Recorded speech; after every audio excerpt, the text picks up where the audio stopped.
Muy bien, seguimos, ¿eh? Seguimos en este programa especialísimo de jueves, bueno, con un montón de participantes que le dan calidad a la propuesta que estamos desarrollando periodísticamente sobre este tema, ley de urgente consideración, 135 artículos, como recién conversaba con el diputado Schipani, que tratan temas medulares de la actividad de nuestro Estado en sí, y por supuesto que va de la mano con la gestión de un gobierno respecto a eso que legislan los 135 artículos, en materia de seguridad, en materia de educación, en materia fiscal, financiera, en materia de portabilidad numérica, bueno, un montón de temas, ¿no? Aperturas al mercado. ¿Qué tema? Y está con nosotros el doctor Álvaro Díez de Medina, a quien agradezco una vez más que esté con nosotros. Muchísimas gracias, doctor. Un gusto conversar con usted. El otro día escuché un análisis que usted hizo que me pareció un punto muy acertado. Incluso me inspiró, discúlpeme que yo, pero se lo confieso, soy honesto. Le gorroneé un poco el argumento y lo voy a trasladar a una editorial final del programa, porque es un tema que hace tiempo me preocupa. Me preocupa más la actitud del gobierno que la actitud mentirosa de la oposición. Y usted hace ese análisis que me parece muy acertado, porque ¿a qué juega la oposición? A todo o nada. Juega a todo o nada. ¿Es así? Está con el micrófono muteado. Esperemos un poquito, ahora ya se va a solucionar. El Perdón, doctor... perdón, Ahora sí, perdón. perfecto, perfecto, perfecto.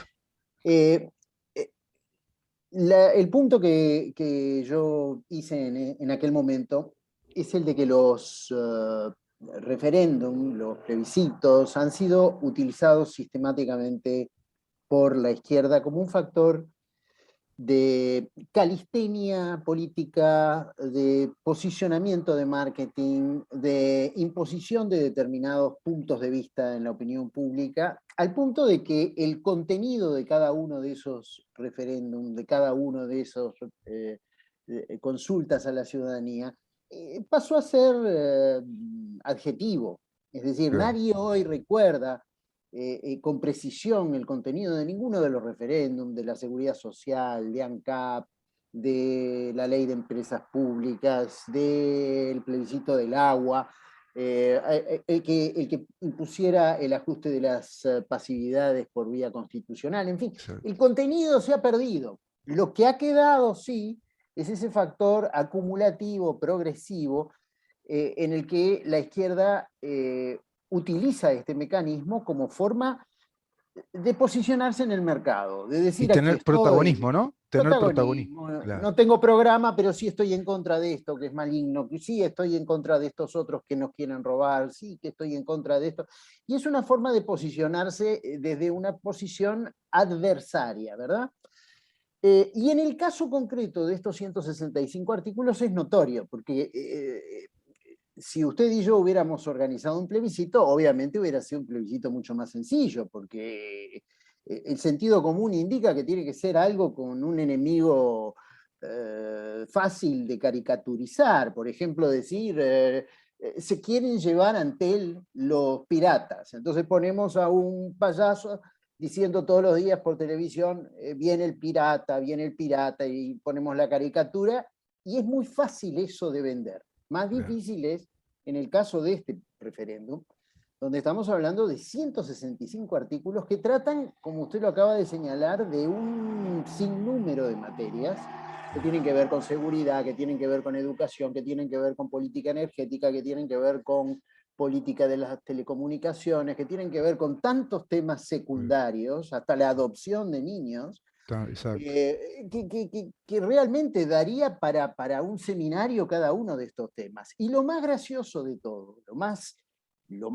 cuestionador del fondo del plebiscito, del referéndum, es que en ninguno de estos puntos estamos hablando de una disposición realmente revolucionaria o realmente transformadora.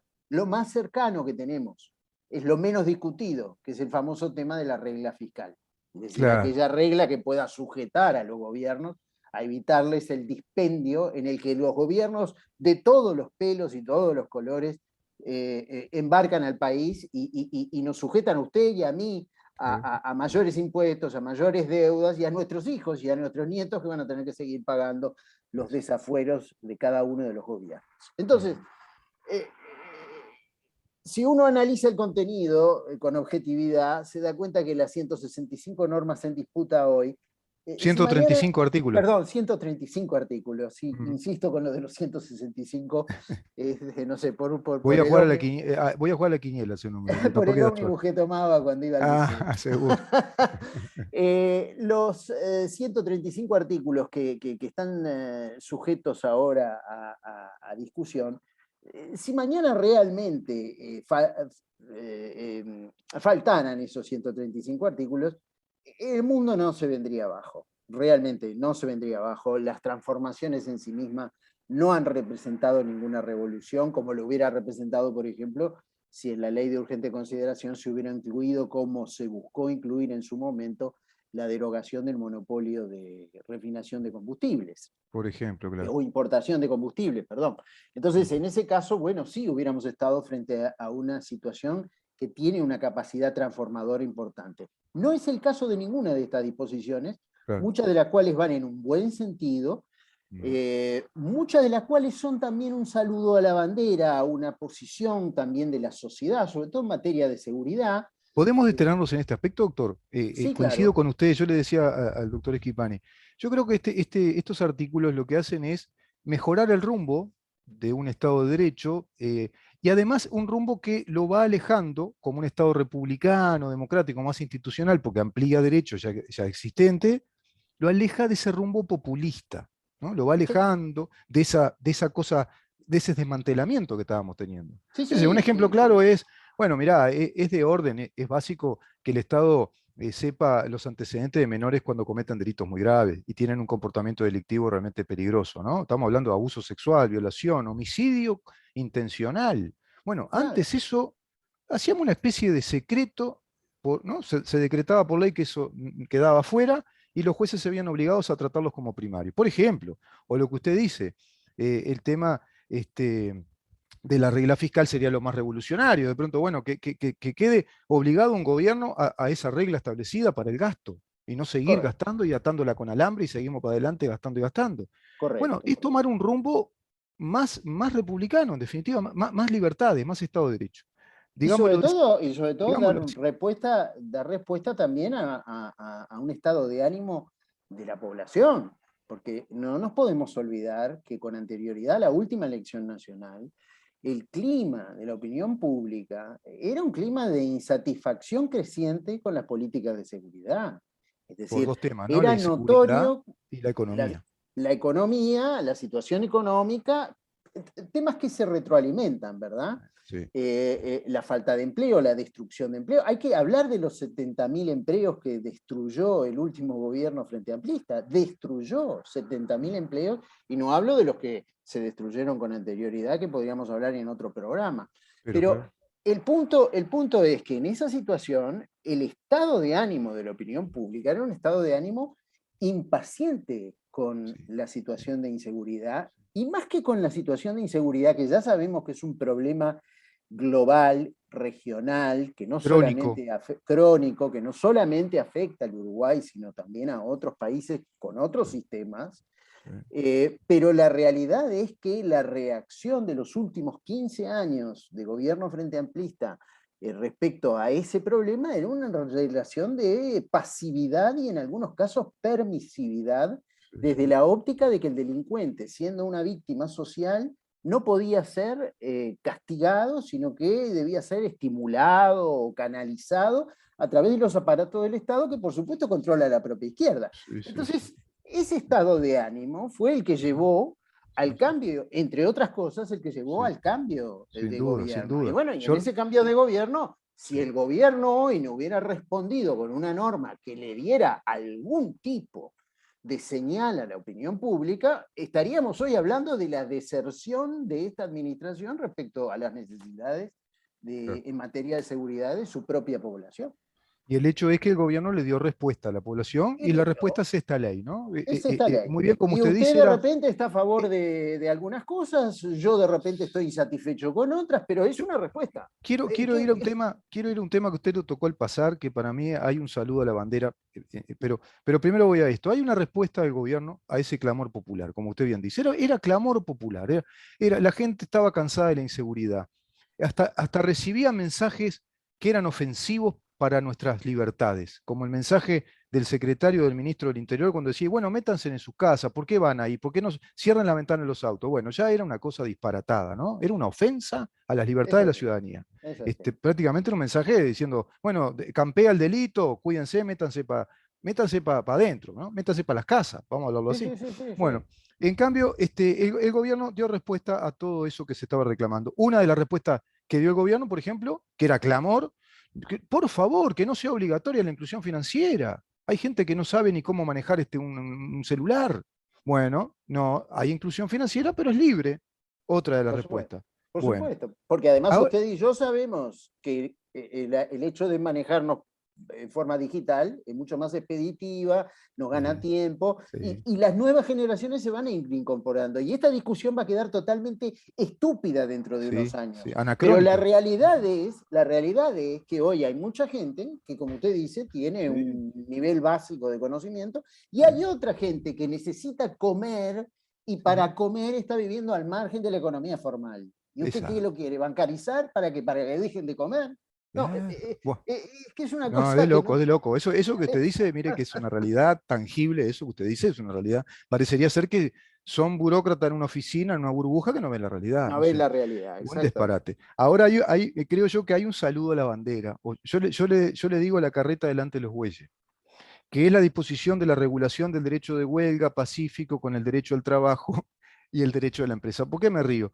Porque acá no se dio un aspecto institucional, digamos, revolucionario, como usted dice, que hubiera pasado, ¿no? Si se hubiera planteado por legislación reformar el sistema sindical, que tuviéramos un sistema sindical con personería jurídica obligatoria, que se estableciera claramente en un régimen legal en qué consistiría esa personería jurídica respecto a compatibilidades e incompatibilidades sindicales, las sanciones a las incompatibilidades sindicales y a los sindicalistas líderes de la misma, y el voto secreto combinado.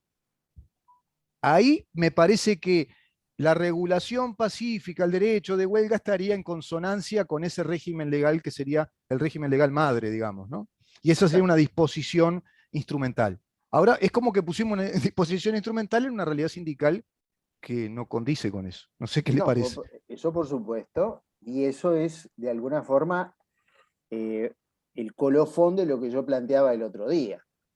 Eh, Ahora si estamos jugados a un cara o cruz, evidentemente el gobierno va a tener que hacer, y eso me alegro porque hoy lo leí en el semanario Búsqueda, es como que me hubiera anticipado a lo que dijo el semanario Búsqueda hoy. El gobierno tiene que tener una consideración muy meditada ahora sobre qué es lo que va a ocurrir el 28 de marzo. En la hipótesis de perder el referéndum, que yo pienso no se va a dar, pienso, pero las cajas, Hay que tocar eh, madera sin pata y la caja de votación siempre es una sorpresa para todo el la mundo. eventualidad está en el aire, ¿no? Está en el aire porque la gente además se Es maneja volátil con como el dólar criterios y como el muy petróleo, ¿eh? especiales, exacto, Sí, sí, sí, sí. sí. Entonces ya está el que quiere votar en blanco, pero poniendo una hoja de laurel y otro el que quiere votar en blanco para que le escuchen en otro lado, y el que quiere Sí, votar anulado, y el que quiere sí, votar, en sí, fin, sí, ya sí, sí. venimos con todas estas Y el formas. voto pilatuno, que es el voto anulado. Yo Y le digo el capaz voto que hay pilatuno alguno porque que es. quiere votar a favor de la ley y va a votar en contra, y va a haber Sí, muchos en la otra posición, porque la gente es así. sí, sí, sí. Entonces no podemos saber cuál va a ser el No, resultado. no. Pero bueno, si los resultados fueran lo que más o menos pensamos, que es que permanezca la ley en vigencia, porque el sentido común nos indica que si vivimos casi Lo 2 años con la ley y no más pasó saludable nada, para todos. Sí, sí, sí, no sí, nos sí. crecieron plantas en los oídos, digo, parecería que no nos va a transformar mucho la vida, la permanencia de esta ley. Pero si así fuera, el gobierno tiene una obligación ahora, una gran responsabilidad, porque es la de sentarse el 28 y diseñar lo que le queda del periodo. Y ahí va a tener que tomar una decisión. Si va a administrar ese triunfo y lo va a poner en una caja y en base a eso va a facturar lo que le quedan 2 años y medio de gobierno, o si por el contrario va a utilizar ese capital a los efectos de dar señales transformadoras, una de las cuales podría ser esta de avanzar en el camino de la reglamentación sindical, otra podría ser la de los combustibles, mejorar el modelo Exacto. Energético del de país. energético del país. En fin, el El tema gobierno, jubilatorio, el tema de las el tema de la jubilaciones. reforma de la seguridad social, el gobierno va a tener que sentarse y va a decir, bueno, con este capital político que yo tengo hoy, 28 de marzo, y que va a ser menor el 29, y el 1 de abril va a ser mucho menor, bueno, ¿qué es lo que hago yo con este capital Claro. político? Y para eso hay 2 cosas fundamentales. La primera es reorganizar los términos en los que discurre la administración de la coalición de gobierno. La coalición de gobierno no ha funcionado todo lo bien que debería funcionar. Los partidos integrantes siguen actuando con lógica de partido integrante de una coalición y no con la lógica de miembros de una coalición. Con lo cual debe avanzar en la toma de decisiones colectivas que, por supuesto, es un problema doloroso porque le quita a cada uno de los partidos políticos esa identidad que los partidos cultivan, pero Sí. que si vamos a actuar dentro de un concierto republicano, la debemos ir perdiendo, así como el Frente Amplio en su momento fue perdiendo la identidad de sus grupos para terminar convirtiéndose en lo que hoy son un grupo comunista con decorados menores. Bueno, ahí hay un tema interesante. Eso que usted dice, ¿no? Ir afinando el comportamiento republicano dentro de una coalición para que funcione como un todo, como una coalición. Y lo que salga a la luz pública como discusión sean los puntos ya laudados en la discusión interna. Y no estar Exactamente. funcionando como partidos políticos que en estos puntos no estoy de acuerdo, yo quiero legislar esto y ustedes no. Eso no ha funcionado bien. No, Ahora, o yo no me siento a negociar con fulano de tal. también, yo no me siento a negociar con fulano. Oye, este tema no transamos en este tema, tenemos esta No, postura. esto no. Ahora, y doctor, eso también no está dando cuenta de que en la coalición hay líderes dentro de los partidos que siguen pensando que sus partidos son tan independientes y que se van a lanzar en solitario en las próximas elecciones y ya no Sí, cayeron en la cuenta de la realidad de que sí, es sí, necesario es hoy totalmente funcionar como cierto. coalición.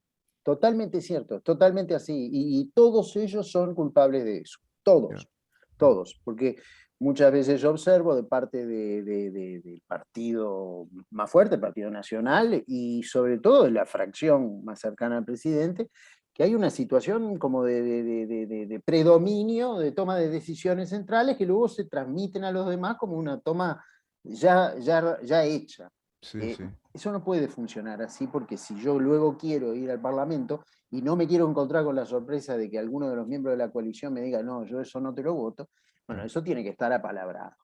Hay por el lado de Cabildo Abierto también ruidos notorios, ¿no? Sí, Cada sí, tanto hay algunos trancazos sí. que, bueno, ellos mismos atribuyen al hecho de no ser lo suficientemente escuchados, otros atribuyen al hecho de que el general Manini quiere ser más protagonista en la lucha electoral, puede ser.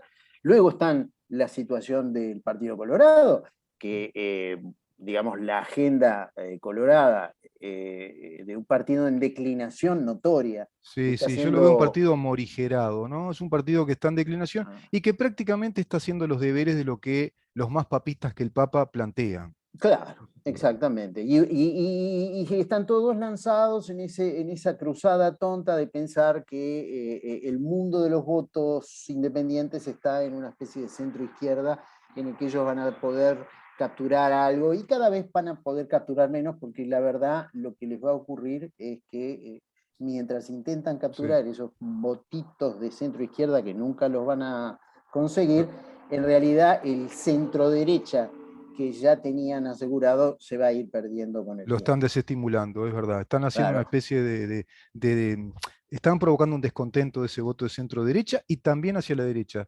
Para cerrar, doctor, me decía un amigo, hablando de este tema, en esta lógica, va a ser importante estratégicamente a nivel electoral, hablando en lo estrictamente electoral, que se dé un porcentaje amplio del voto no, no cabe duda, que sea, que haya un voto celeste, voto no a la derogación, hablemos de un cuarismo de un 40 y pico por ciento, qué Sí, optimismo, ¿eh? 40 y sí, pico, sí, sí. pero tendríamos que hablar de un voto en blanco, Mm. que ahí estaría en una lectura primaria esa derecha que está descontenta ya con este gobierno que coquetea con el voto de centro izquierda, pero podría tener un piso de un 5 y sería un ideal que llegara a un piso de un 10%. No sé, yo creo que es muy optimista de parte de mi amigo, pero creo que esa suma del voto en blanco y el voto celeste estaría dando una señal política también. No sé si soy claro Sí, en lo que digo. sí, sí, lo entiendo perfectamente. Y la única corrección que yo le haría sería al tema de la lectura del voto en blanco. Porque, vuelvo a decir, el voto en blanco, ¿quién vota en blanco? ¿Quién vota en blanco? ¿Los que dicen, los que están haciendo un llamado público a votar en blanco? No, no necesariamente. Mucha gente que va a votar en blanco porque nunca leyó la ley, no tienen la menor idea de lo que se trata este tema. Sí, Yo también. tengo jóvenes a mi costado que van a votar y hay gente que no sabe ni que hay un referéndum. Claro. Pero no Entonces, van por no el le, sí, vio que no van por el sí. O sea, es gente que no es de izquierda en todo caso. sí, no, o de repente lo es, pero digo, si a mí me llaman mañana a participar de las elecciones de Fénix y me dicen, usted va a votar en el Club Fénix por las, Ah, sí, sí, por las no se sienten. autoridades, y yo Claro, no sé ni en qué juega Fénix, ni quiénes claro. son, ni dónde están, ni la dirección del Club Fénix, entonces yo voto en blanco, Sí, sí. porque me parecería una irresponsabilidad votar o Y por Juan o por Diego. después escribe una novela que se llama El perfecto extraño teniendo que decidir, o El perfecto extraño que decide. Pero lo Claro. gracioso es que va a venir alguien y a mi voto, que es un voto en blanco, porque Mm, técnicamente es eso, no es otra sí. cosa, es un voto en blanco, va a venir alguien y va a decir, no, pero este señor lo que quiso decir es que estaba molesto con el gobierno y que por lo tanto lo quería apoyar, pero no lo quería apoyar expresamente. Y Es un no, no voto con es así. rezongo, dicen algunos. Es un voto que lo rezonga el gobierno. Pero eso de que es un voto con rezongo, lo dicen los que quieren rezongar, pero Claro, que no le den un nombre porque no en la papeleta en blanco, si la hubiera, no dice rezongo. es un voto en blanco. Es un Claro, voto claro, en blanco. claro, claro.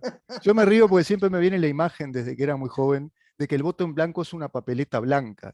Pero el voto en blanco El voto en blanco es lo que es un es el voto en sobre blanco. Y el nada. anulado Claro. también, es un voto anulado. No, Claro. no Pero dice nada. en este caso tiene una utilidad electoral. El voto en blanco Ah, sí, suma es a mejor favor desde de el la punto LUC. de vista Por eso de la le hacía luz, es mejor, sí, el desagregado en el mantenimiento, análisis. por Claro, hay que hacer supuesto. ese desagregado porque ese voto en blanco está indicando una voluntad política, está buscando, hasta inclusive en esa no identificación. Bueno, tampoco me identifico con lo otro, ¿eh? O sea, Lógico, voto en blanco, lógico. pero yo no me identifico. Yo no me meto en este tema Sí, porque es un tema que está por encima sí, de mi sí, capacidad, de mi interés, de mi ocupación, y no me meto. Chao, y se terminó. Y así como sí, está bien. sí, Claro, sí, si estuviéramos frente a una ley fascista, que claro, permitió que la entrada de brigadas en su casa y la mía para registrarnos debajo de la cama si tenemos armas todos los días, claro. bueno, seguramente esa persona que Mm. normalmente le importa un rábano el referéndum, esa persona Ahí sí, trataría de buscarlo el mecanismo de resistir esa ley, sí, sí, obviamente. sí, sí, sí, sí, sería una alarma grande. Doctor, en la próxima, Dios mediante, podríamos conversar para mí al menos y aprovecharlo en su capacidad técnica académica. Yo hay un tema que lo discuto mucho a nivel constitucional, que es el propio mecanismo de referéndum. Creo que ahí está la madre del borrego. ¿Por qué? Porque si bien es un mecanismo de democracia directa y la democracia directa es muy bueno que exista, yo soy más partidario del plebiscito, el mecanismo del plebiscito, es decir, plebiscitar una ley, hacer una ley. Que el pueblo como soberano diga, hacemos esta ley o reformamos la Constitución. Pero ir a la reforma de un acto de gobierno, de una ley, parcial o totalmente, y apelar a que el pueblo decida si quiere legislar, porque en definitiva ahora el que va a legislar es el pueblo, que va a decir, no, estos artículos siguen o estos artículos los derogamos. Me parece que ahí hay un tema, por lo menos a replantearse desde el punto de vista institucional.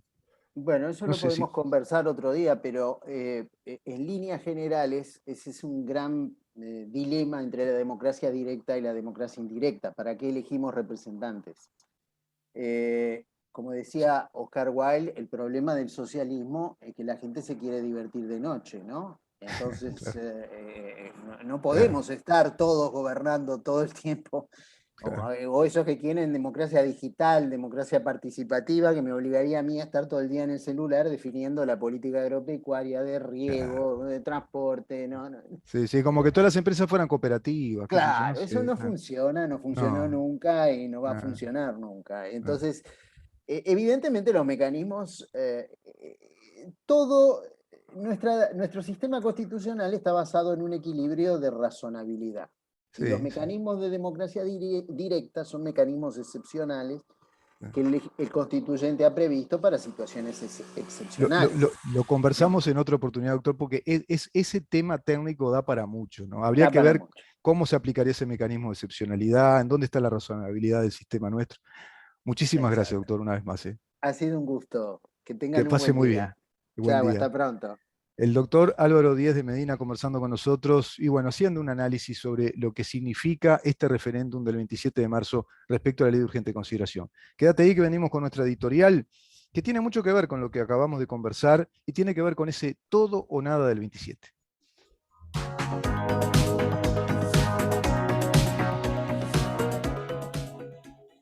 ¿En dónde estamos?